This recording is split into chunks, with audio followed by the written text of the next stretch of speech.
muummicha ministeeraa sadarkaa hooggantoota biyyaa wajjin gaafa dubbatan wanti nuti hojjennu kun bishaan Itoophiyaa qabdu kun fayyadamnee ibsaa keenya maddisiisnee biyya ollaaf dabalatee ofii keenyaas dabalatee keessa fayyadamnu bishaan kana fayyadamnee nyaataaf danda'uudhaan biyya nyaataaf dandeessu ta'uu danda'uun keenya kun kan kana dabalatee gaafa ilaaltu gaa amma addunyaa akka roobatti alaan jiru jechuudha. Milkaa'ina guddaarra jirra.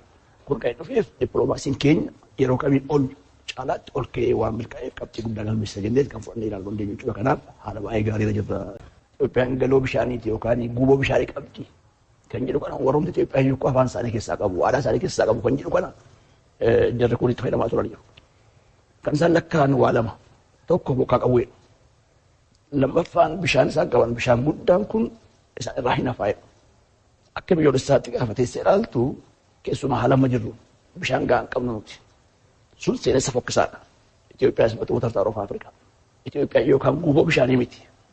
Nuti gatii iddoo ol kaara jirruuf bishaan nu biraa biyya ollaa deemamaa keessaa Itoophiyaa irraa hafee miti jechuudha. Kun immoo qorannoon garagaraa ni agarsiisa.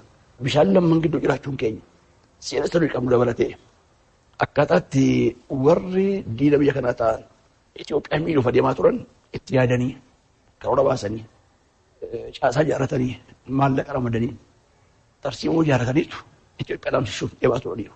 Waggaa baay'ee qabsaa'anii milkaa'ee jira kun jechuudha.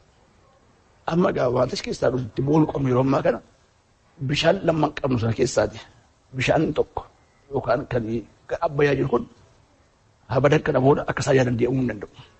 Itoophiyaan waan fudhatteetti haaromsaa keenya xumuruu keenya bishaan keenya achiin bahu sana yoo Itoophiyaan ayyamte malee akka barbaade akka kanaa biyyoo keenya dhiqee balbala keenya irraa waan fedhu guuree waan deemuuf hin qabu jechuudha. Itoophiyaan kan banee gadhiisu isa cufannee keessaa baaneerra. Waggoota hedduu fuuldura Itoophiyaan galaana qabdi turte. Akka gargar galaanaa kun kaabu godhanii jiru jechuudha. Inni kun isaanii milkaa'ee jira. Amma gaa yeroo ammaa fuula keenya deeffanneetu kan laga Abbayyaa xumuranneerra kan nuuf immoo kan galaana diimaa jennee achi hojjechaa jirra jechuudha.